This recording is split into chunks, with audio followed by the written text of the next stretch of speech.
Praise the lord.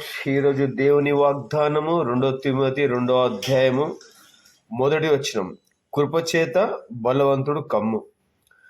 ప్రియమిటి స్తోత్రం. మరి అపోస్తలుడైన పౌలు మరి తిమోతికి శుభముని చెప్పి ఈ విధంగా రాస్తున్నాడు. ప్రియమిటి స్తోత్రం. మరి నా జీవితంలో కూడా ప్రభు కృపచేత మనము బలవంతుడు కావాలని, అందుకని ఇక్కడ నా కుమారుడా క్రీస్తు కృపచేత బలవంతుడు కమ్ము.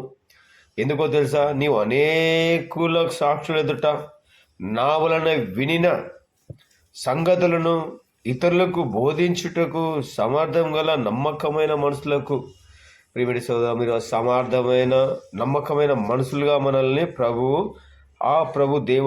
దేవుని కృపచేత మనల్ని బలవంతంగా చేస్తున్న ఈ దినం మరి మనం కూడా అనేకులకు సాక్షులుగా ఉండాలని నన్ను కోరుతున్నాడు. ప్రియమిటి సోదరా, మరి ఈ దినం నా జీవితం ఎలా ఉంటుంది?